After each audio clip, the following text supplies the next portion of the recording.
Muy buenas tardes, señores. Comienza aquí el Me Importas Tú de esta tarde. Como venimos haciendo durante toda esta semana, vamos a ofrecerles un resumen de los mejores momentos de esta temporada. Para comenzar, nos vamos a ir a una cata de vinos rosados. Después, la escritora Ángela Valley nos presentará su último libro. Y en nuestra sección de salud hablaremos de la enfermedad rara Treacher-Collins. No se muevan, que esto comienza enseguida. Tenemos un Goya hoy en Me Importas Tú, Raúl de la Fuente, nuestro compañero periodista con el que hemos trabajado durante muchos años antes de que se dedicara al cine, está con nosotros. Ya saben que ha obtenido por el trabajo Minerita el Goya al mejor corto documental. Nos sorprendió a todos y nos agradó a todos los que le conocemos, que somos muchos aquí en Navarra y le apreciamos. Raúl de la Fuente, ¿qué tal estás? Bienvenido. Bien, gracias. Buenas tardes, Raúl. Todo bien. Bueno, y con el Goya casi en la mano, no, aquí a mi lado, ¿no? Sí. Casi para mí, ¿no? Sí. Bueno, ¿y qué sensación da tener este Goya así en la mano y disfrutarlo estos días, Raúl? Pues hoy me he empezado a hacer un poco la idea de que lo habíamos ganado, porque los primeros días fueron primero el shock, la noticia, luego la juerga que nos pegamos por allá, luego la resaca, que fue todavía el doble de grande, y el martes, pues bueno, pues lo típico, atendiendo llamadas, tal y cual. Entonces, bueno, pues ahora es cuando empieza un poco a hacerme la idea y nada, pues muy contento. Buena sensación, ¿no? Hombre, claro. Bueno, pues el Goya, el mejor corto documental por Minerita. Un difícil rodaje en Bolivia, ¿verdad? En unas minas complicadas, con historias que calan muy dentro, ¿no? Y que nos rompen el corazón. Vamos a ver el tráiler y luego lo comentamos con Raúl.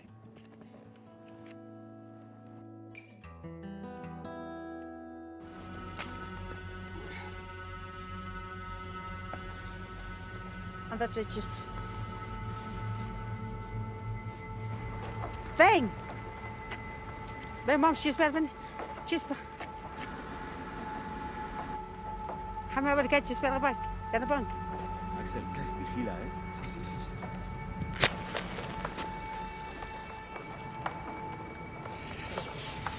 Estoy botando.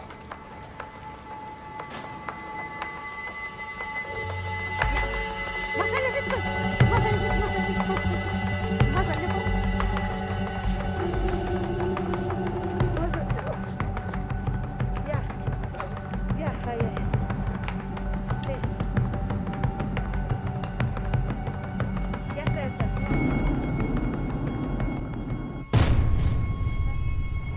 Así es.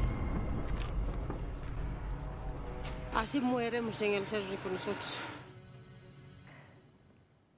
Bueno, esa voz entrañable de una de las protagonistas, Raúl. Lucía. Cuéntanos, yo sé que has contado ya muchas veces, ¿no? La historia de Minerita, que muchas personas habrán visto este documental, este corto documental, pero otras no.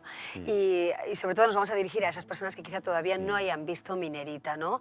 Una historia de tres mujeres que viven en un cerro, en el entorno de unas minas con grandes problemas, ¿verdad? Cuéntanos la historia y cómo la hacéis posible en el cine. Igual, si no te importa, lo primero quiero compartirlo también con toda la gente de Noain, porque en la ceremonia dije un City, yo soy mitad de un City y mitad de Noain. Pero como había poco tiempo, tuvimos que cortar, entonces lo primero, que también lo comparto con toda la gente de Noain, que hay mucha gente que quiero. Eso para empezar. Eso, porque tú eres de allí, has Claro, yo nacido soy de allí, Noain, tienes tu sí, familia entonces en Noain. Eso es, quiero así que no se sientan mal los vecinos de Noain, que también les quieres mucho, ¿no? Exactamente.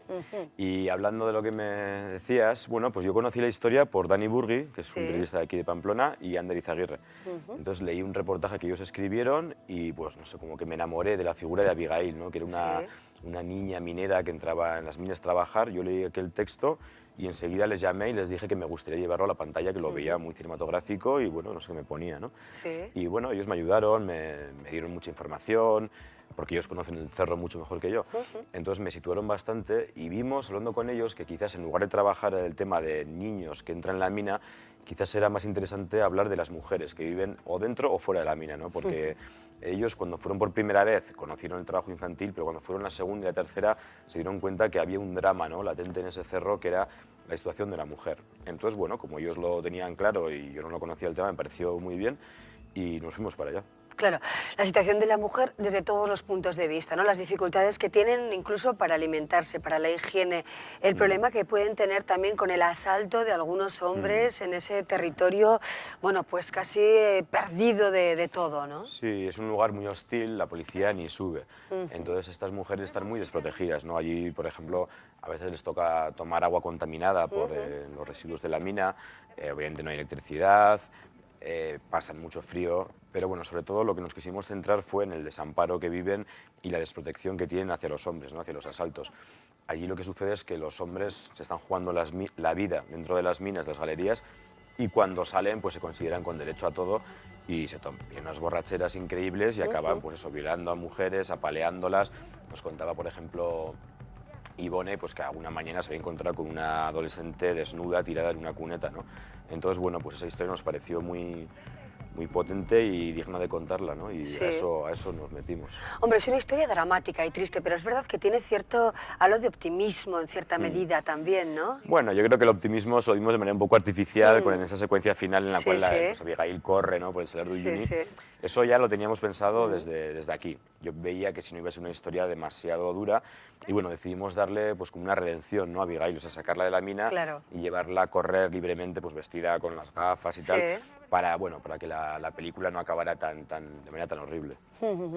Raúl, bueno, esta película, este corto, desde luego, gusta mucho, ha gustado mucho en festivales en los que ya habéis estado. Estuvisteis en San Sebastián, en Donosti, en la sección Kimuak de cortometrajes. Habéis estado en Francia y a partir de ahora, ¿cuál es el recorrido? Porque el Goya importa y mucho, ¿no?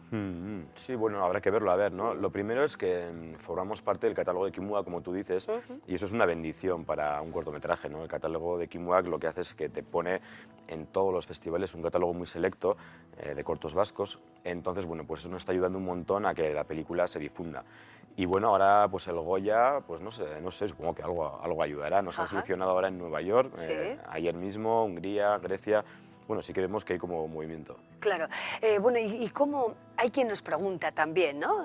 Nosotros ya nos conocemos hace años, pero es verdad que periodistas quizá más jóvenes o realizadores nos preguntan, bueno, pero ¿cómo es posible, no? Porque qué suerte, ¿no? ¿Cómo ha sido el recorrido, Raúl? ¿Cómo partes del periodismo, de la radio, sigues por el cine? ¿Cómo haces un camino que sigue y con éxito, no?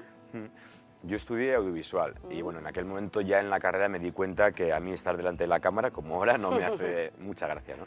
Y sin embargo me di cuenta pues que me flipaba la fotografía, la cámara, el montaje, todo eso, ¿no? Me gustaba contar historias pues largas, profundizando y tal.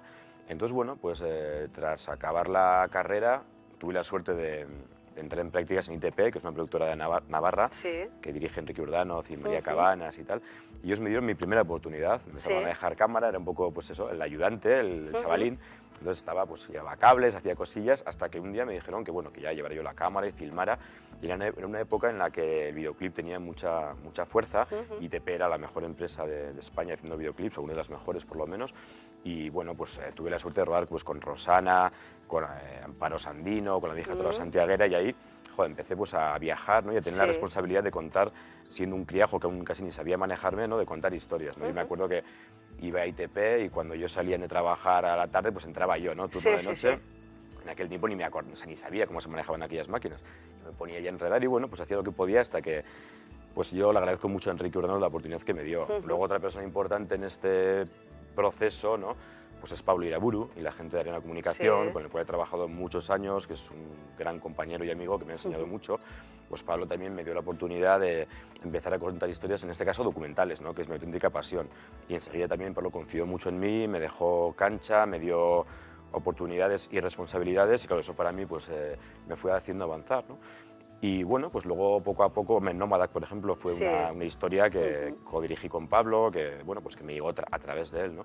Pues también tuve la suerte de estar en esa historia y bueno, pues a partir de ahí luego ya he seguido un poco mi camino también y bueno, pues aquí estamos. Aquí estamos, ¿no? Bueno, Virgen Negra fue otro de los documentales que fue seleccionado también, ¿verdad? Para los Goya, ¿no? Nominado, Nominado, efectivamente. Para los Goya de 2012, una historia de varias mujeres procedentes de Mozambique, contaban un poco su historia sexual, ¿no? Su vida sexual en una sociedad polígama. Muy interesante aquella propuesta que estamos viendo también, ¿no? ¿Cómo era, no? Porque todavía tenemos la oportunidad también de verlo, Raúl. ¿Qué quisiste contar ahí? Bueno, no sé, también para mí era un descubrimiento, yo tampoco sabía qué me iba a encontrar, ¿no?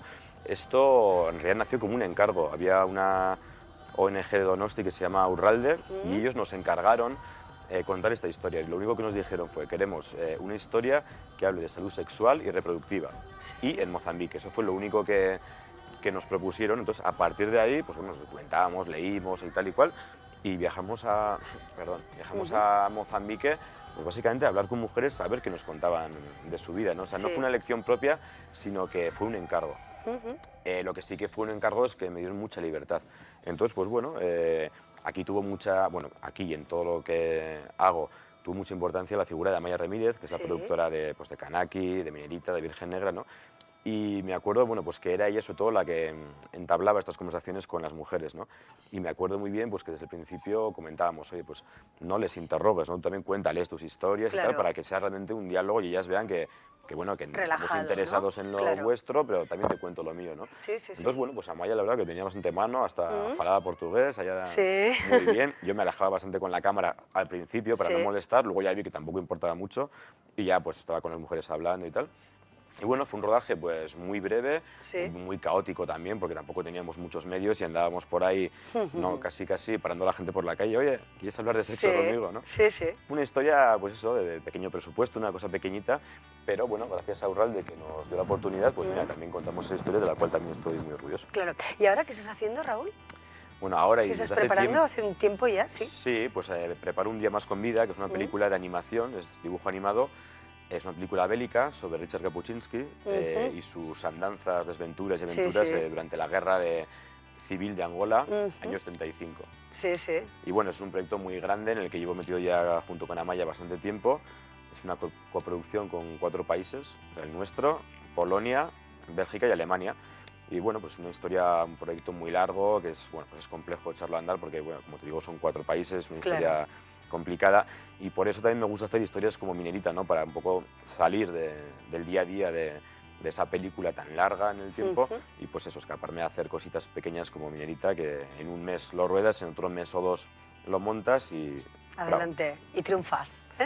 Bueno, Raúl de la Fuente, muchísimas gracias por acompañarnos, un placer, que te vaya muy bien. Muchas Saludos gracias. A todo el equipo, al que conocemos también, a Maya Ramírez, a Axel, a Miquel Salas, Ernesto Santana, pues, Sonia Beroiz, Carlos Piñuela, a todos. A todos, enhorabuena, ¿eh? Gracias, nos habéis hecho disfrutar, la verdad. Nos hizo mucha ilusión veros ahí en los Goya, tan guapos, tan elegantes. Más que ahora, ¿no? No, igual, diferente, ¿no? Diferente. Gracias, Raúl, hasta Venga, pronto. vale.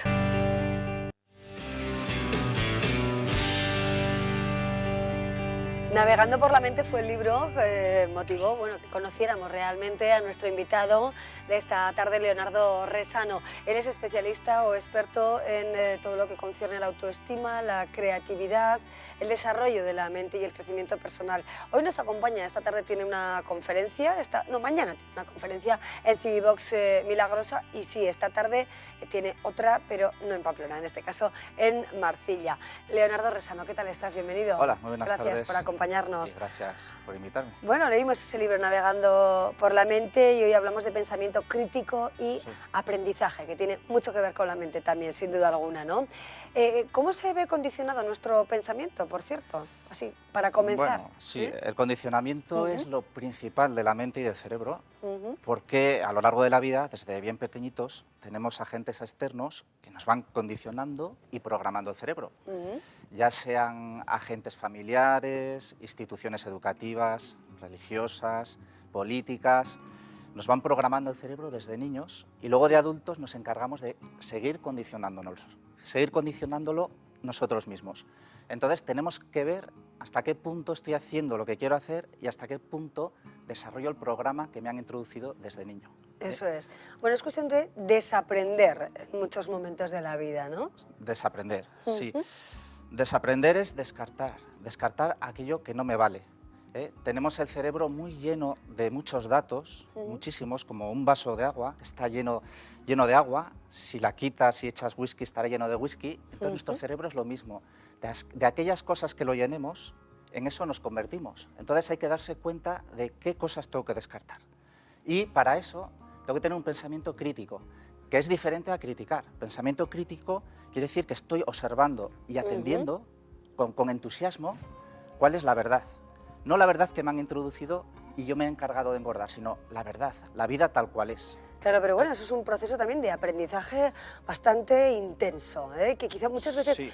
por uno mismo uno no es capaz, ¿no? de llegar a aprender qué es realmente lo que le interesa. Claro, es que tenemos la cabeza llena de mucha información. Entonces, una cosa es conocimiento y otra sabiduría. Conocimiento es acumulación de datos y sabiduría es aplicarlos. Entonces, a veces estamos saturados de conocimientos y poca sabiduría. Y tenemos que dudar. Un escepticismo sano. Ser escépticos. Es decir, no identificarnos tanto con determinadas cosas, creencias, ideologías. Es decir, ¿por qué me identifico tanto con las cosas? ¿Qué pienso por mí mismo? ¿O todo lo que hago es de prestado, porque lo he oído, porque me lo han enseñado? ¿Me atreveré a cuestionar todo lo que creo? Claro, pero ahí surgen, Leonardo, muchos miedos, la influencia social, todo esto. Sí, la influencia social, el que dirán, que comentamos la entrevista anterior. Y para descartar el que dirán, tengo que utilizar la atención, atender qué cosas estoy haciendo. Es decir, ir más allá de las palabras. Las palabras nos enredan y lo único que existe en la vida, la única realidad que podemos ver, son los hechos. Nos tenemos que fijar en qué hacen las personas, qué nos están diciendo y qué hago yo, no qué digo. Porque lo que decimos carece de mucha realidad a veces. Es muy fácil hablar es facilísimo. Efectivamente. Bueno, la observación, la atención, es otro punto que en el que vamos a profundizar, ¿no? Para cuestionar, para aprender, hay que mirar, hay que observar. ¿Qué importancia tiene todo esto? Pues tiene mucha importancia porque hay que mirar tanto fuera como dentro de uno mismo, ¿no? Y para mirar fuera yo diré que tenemos 3 clases de problemas. Los problemas que tienen solución, que se abordan cambiando los hábitos. Si haces lo de toda la vida, vas a tener lo de siempre. También tenemos los problemas que no tienen solución. Ahí hay que aceptar, y es muy duro aceptar las cosas como son. Y luego tenemos los problemas que no existen.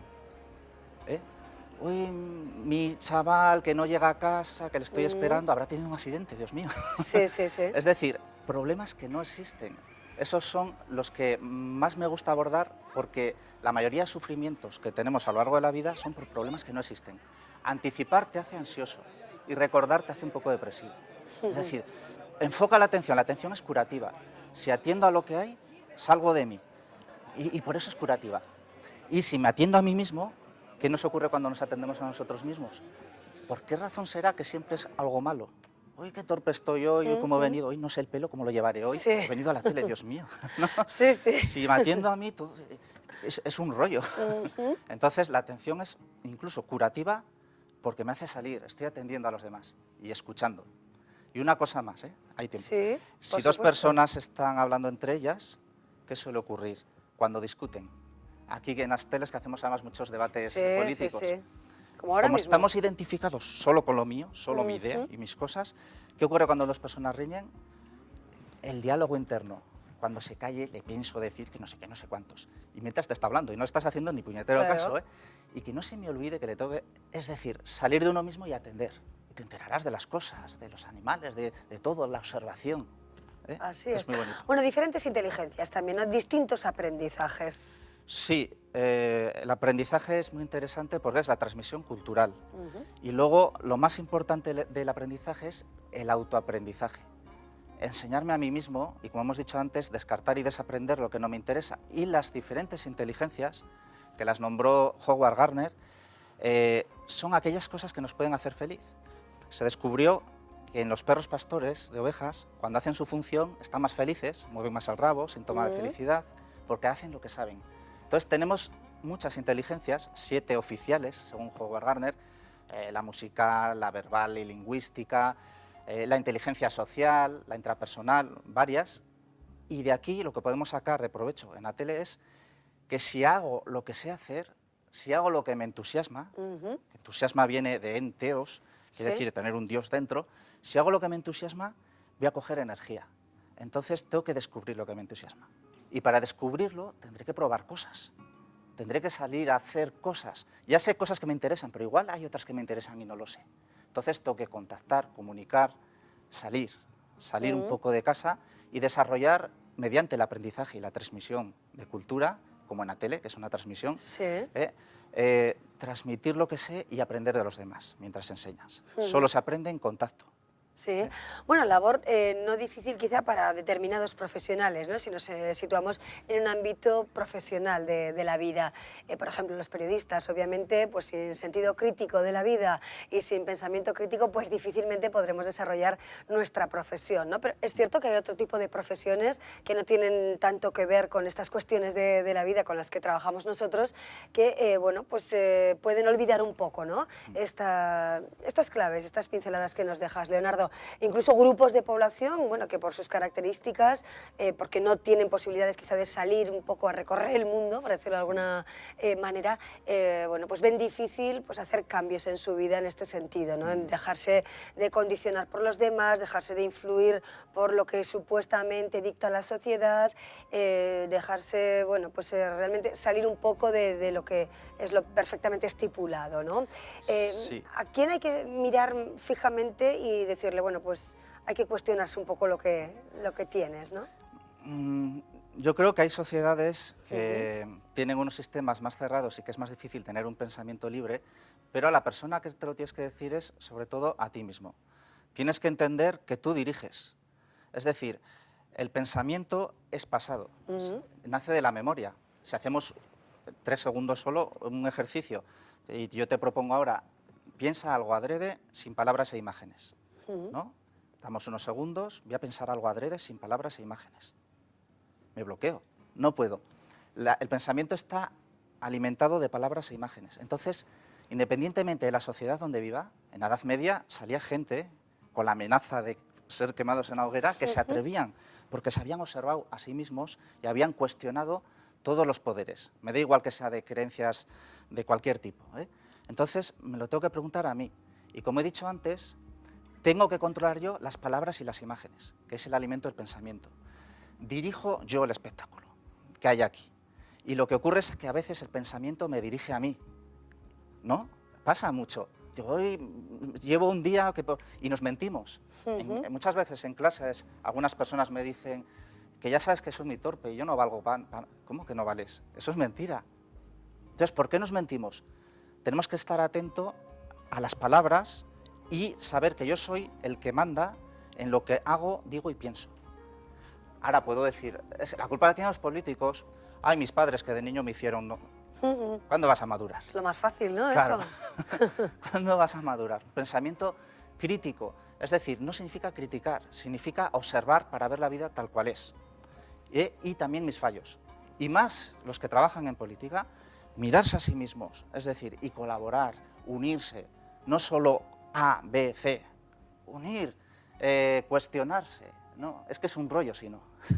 Leonardo Resano, nos fijamos desde luego en todas las palabras que nos dejas, importante, ¿no? El pensamiento crítico, nos quedamos con esas frases, que duda cabe, y recordamos también esas citas que tienes previstas, tanto para esta tarde Sí. o para mañana, ¿no? Hay personas Sí. que se habrán quedado con ganas de seguir preguntando o de recibir más información. Sí, como repaso, pues tengo una conferencia en Marcilla ¿Sí?